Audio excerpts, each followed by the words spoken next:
test is in 4-part, Part 1, Part 2, Part 3, and Part 4. Now look at Part 1. Part 1. You will hear a new student, Stefan, talking to an assistant, Anna, at the student union about his membership. You now have 30 seconds to read questions 1 to 6.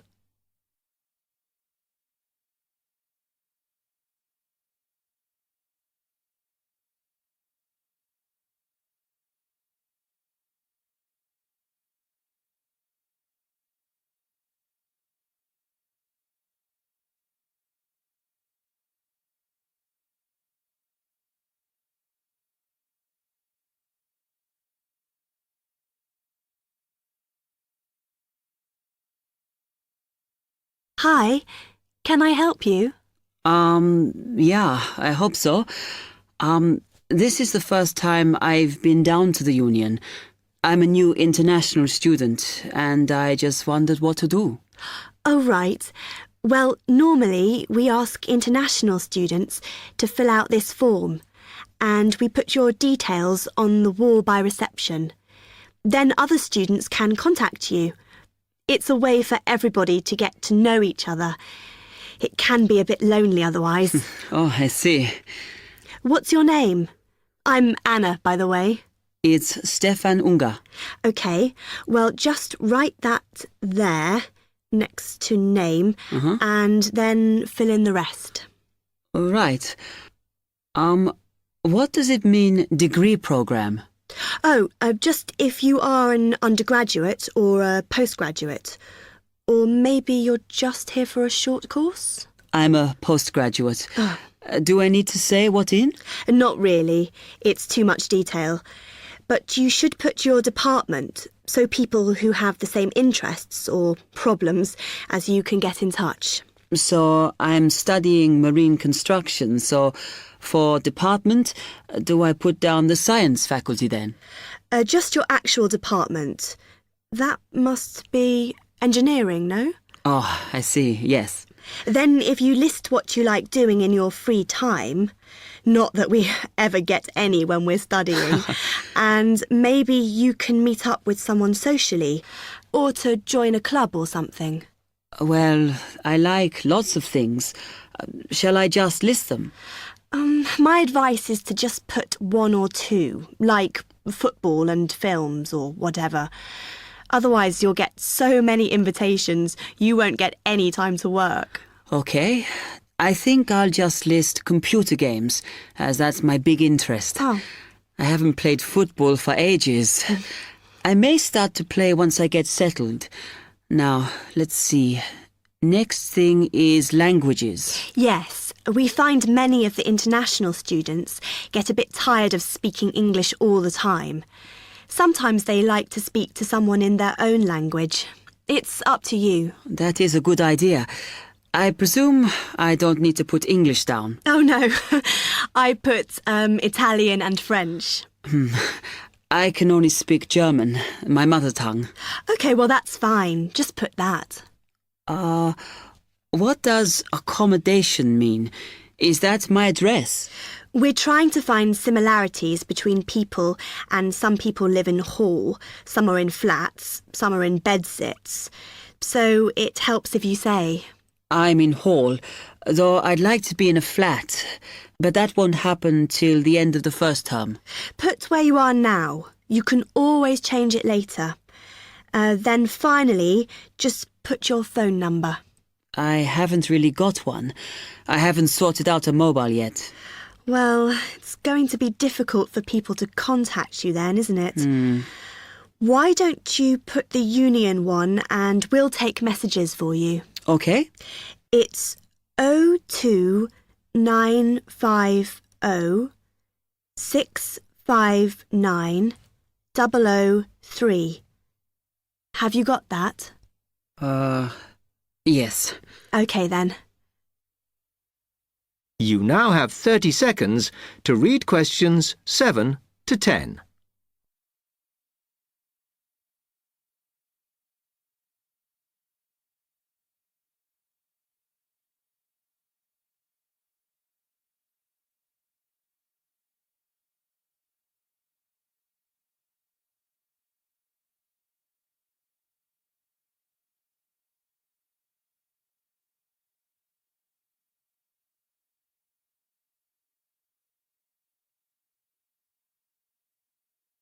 Oh, I had a couple more questions about the services you've got here.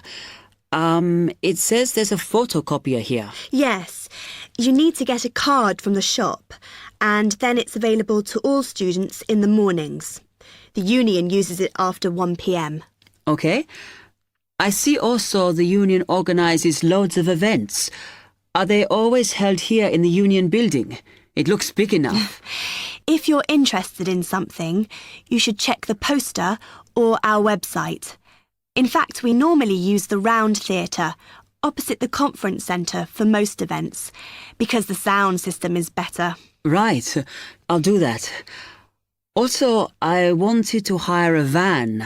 Can I do that through you? No. You need to present a case, really. They're not just available for hire to anyone. The president said we have to limit who is allowed to hire them. The person you need to see is the transport secretary. She's on the 2nd floor. Okay, thanks. The other thing is, are all the discounts we get with our union card listed on the back of the card? I thought there might be more. No, that's it, I'm afraid. Mainly books, clothes and music. Though we are currently negotiating to get one on newspapers, so that should be valid from next term. Okay, thanks a lot for your help.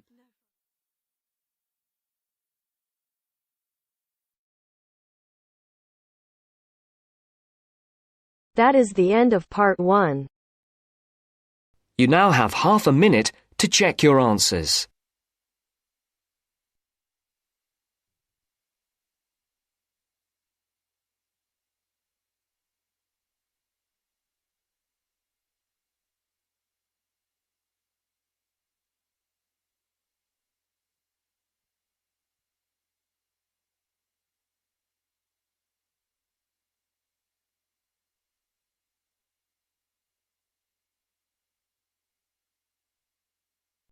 Now turns to part 2. Part 2. You will hear a talk on local radio about a short film festival in the town of Adborn. Now you have some time to look at questions 11 to 16.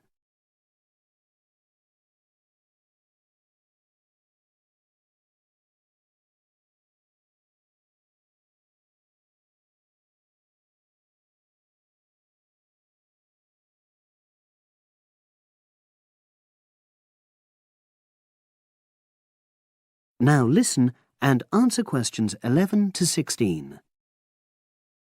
Today we're pleased to have on the show Fatima Johnson, who is the organiser of the Adborn Film Festival. Welcome, Fatima. Hello. Can you tell us a bit about the background to the festival and what it brings to the town? Well, the festival was started in 1996 by the then Mayor of Adborn, Joanne Smith. She wasn't a filmmaker herself. She'd actually been a very energetic tourism development officer for many years. But Adborn had run a classical music festival, which had been becoming less and less popular in recent years. Joanne was looking around for something to replace it and to use funds allocated to it to promote something which local people can enjoy. Great. So tell us about the festival nowadays. Well, it's held in the last 2 weeks of August every year, and short films from all over the world are shown in 3 places, in the theatre and our 2 cinemas. Several films are shown in one performance, and the whole thing lasts about 90 minutes. Tickets are very reasonably priced. Under 12s used to get in for 50p, but now we charge just £1, which is still very good value. £1.50 for students and £2.50 for everyone else. Performances are advertised all round town and also on our website, www.adbornfest.com. If you're interested in attending any performance, you can buy tickets online, of course. And you can also get them in the library, which is right next to the main shopping area. I'm afraid this year tickets are no longer available from either of the 2 cinemas because of restricted opening times. I understand you also run a film competition? Yes, for under 18s. We have a different theme every year. Last year, for example, the theme was Future Planet, and the winner was a 10-minute documentary encouraging youngsters to be more aware of environmental issues, focusing on getting school kids to cycle to school instead of going by car. This year, the theme is Sporting Nation, so there'll also be lots of ideas to choose from. Now, we're always on the lookout for new local talent, so if you live in the Adbourne area and are under 18, you should have a go.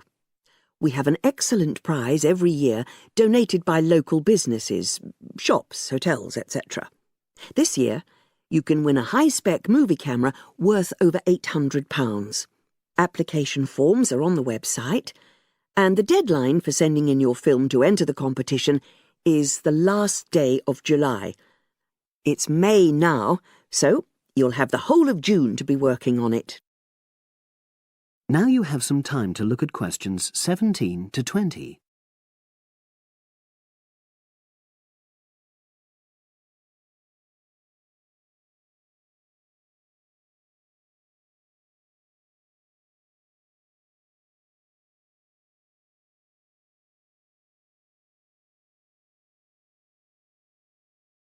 Now listen and answer questions 17 to 20. And what are the judges looking for? Well, although we choose very topical issues like the environment, we're not looking for propaganda, trying to get people to do something. Instead, we're looking for a new angle, a fresh way of looking at a theme. And of course, because it's a short film festival, it's not really about a fully worked story with well-rounded characters. It's more about good photography, conveying things visually. And who judges the films? A panel of 3 people who know a lot about film. We've used the same judges for many years, and we're very happy with their expertise. One thing we probably will change next year, though, is we want to add another class and another prize for older filmmakers. We'll keep it at a maximum of 10 minutes, though. The length works well for our festival. We also want to use different venues for the film shows, such as community centres and at least one school. It might make performances more accessible to a wider audience. We did explore the possibility of having late-night showings, but that's unlikely to happen in the coming year. So, as I say, if anyone's interested in submitting a film for our competition, go onto our website and you'll be able to access everything.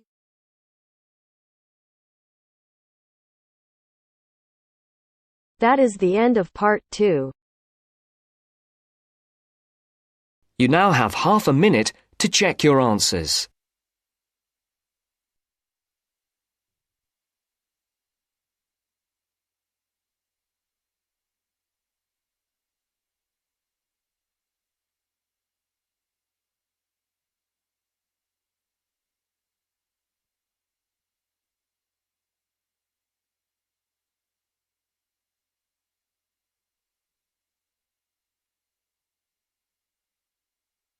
Now turns to part 3.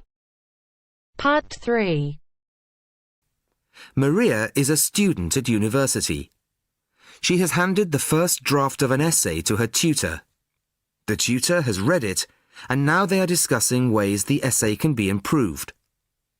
First, you have some time to look at questions 21 to 25.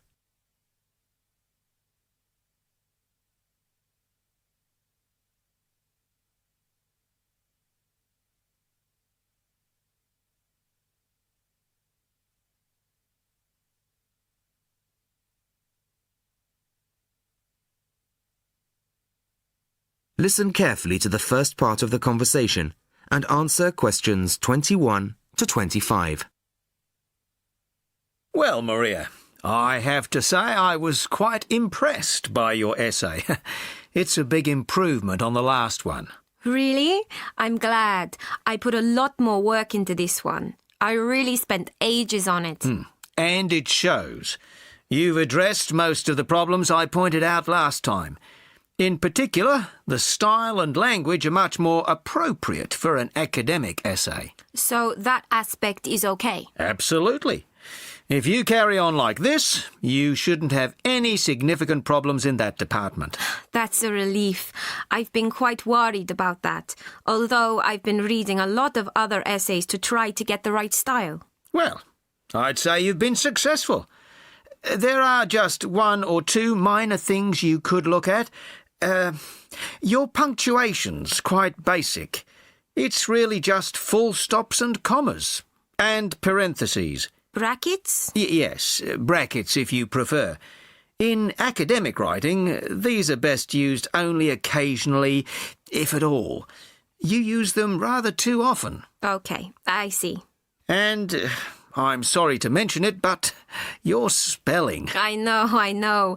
But I'm working on a foreign computer. The spell checker doesn't work for English. Are you sure? Have you tried changing the setting to English? No, I haven't. Well, I should see if that's possible.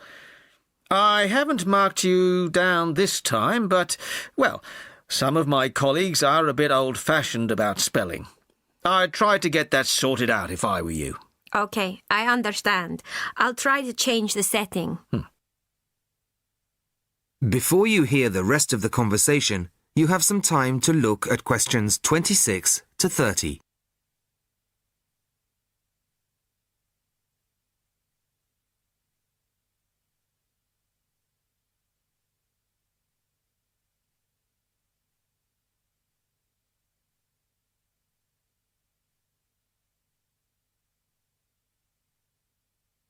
Now listen and answer questions 26 to 30.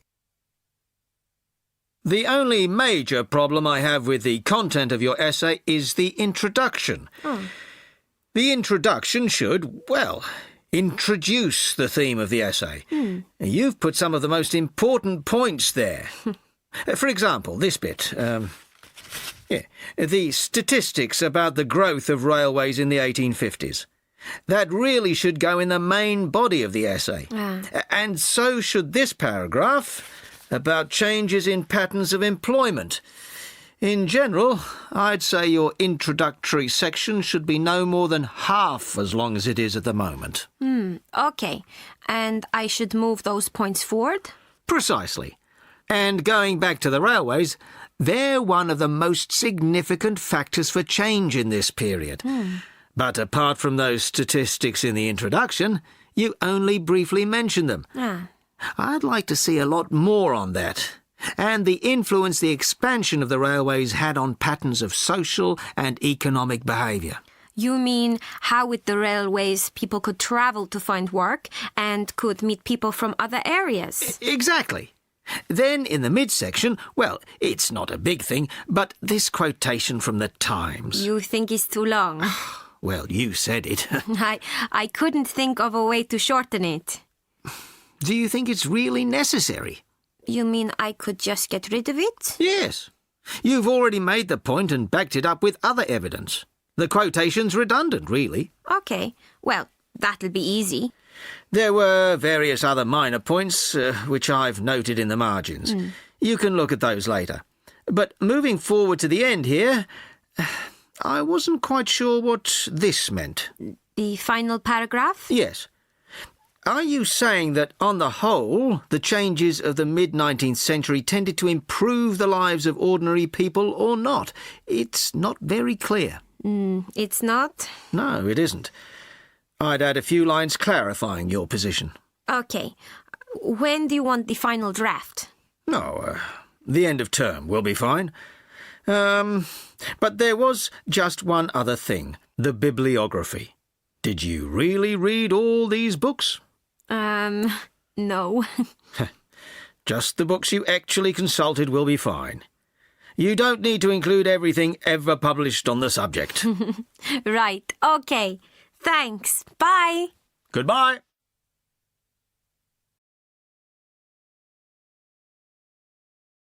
That is the end of part 3.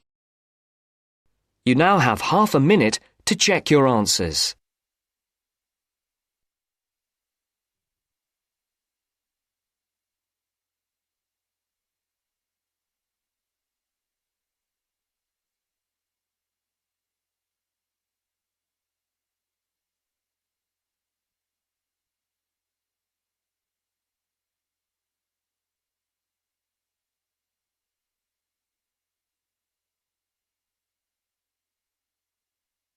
Now turns to Part 4. Part 4. You will hear a talk from a series of lectures on the survival of our planet. Professor Samson talks about endangered species of flora and fauna. First, you'll have half a minute to look at questions 31 to 40.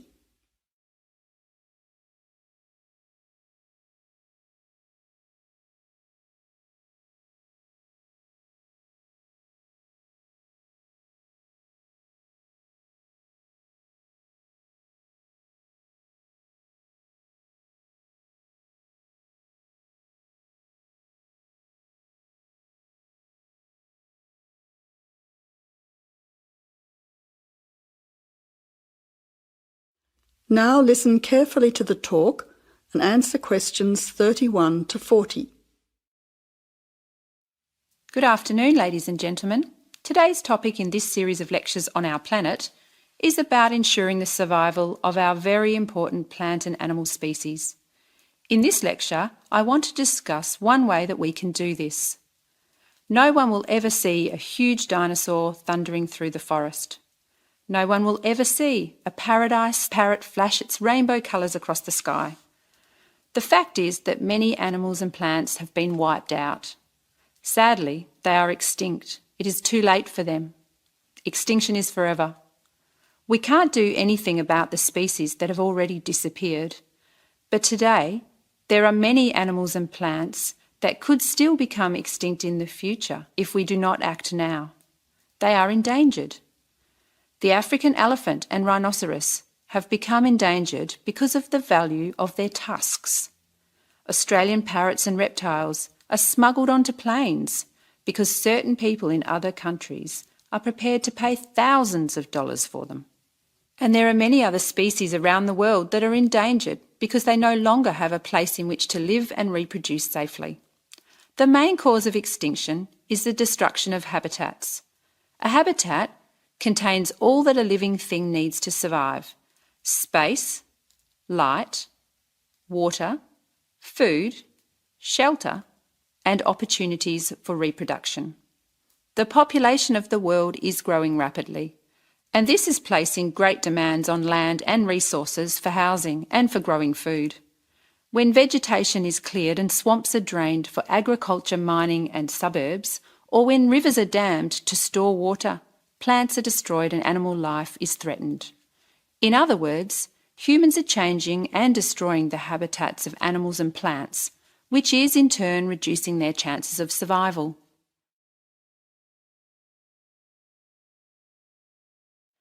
So how can we conserve habitats and help save endangered species? Well, one way is to protect their habitats permanently in national parks or nature reserves. National parks have been created in many countries. They encourage people to enjoy the beauty and diversity of the animals and plants that live there without harming them. By supporting and visiting these parks, people can become more aware of the species that live there and how the parks work to protect them. It is very important that, when visiting a national park, we keep them safe for future generations of plants and animals by obeying a few rules. Firstly, follow the fire regulations. Don't throw cigarettes or build fires, except at certain times of the year in especially allocated areas and facilities. Secondly, remember to leave pets at home. Pets, such as cats or dogs, can hunt birds or other small animals. Some pets might even escape and become a serious threat. Thirdly, place all rubbish in a bin or take it home. Plastic bags or leftover food are dangerous to the animals and harm the environment. Don't pick the flowers or damage the plants. Flowers create the next generation of the plant. Also, for the same reason, birds' eggs must be left in their nests. The loss of species in the past is sad. However, there is hope for the future. Despite the demands of our increasing population, we can work to protect the plant and animal species we still have. So I would like to conclude by saying that I believe that, with strong public awareness and support of these national parks and reserves, the future of endangered species can be ensured.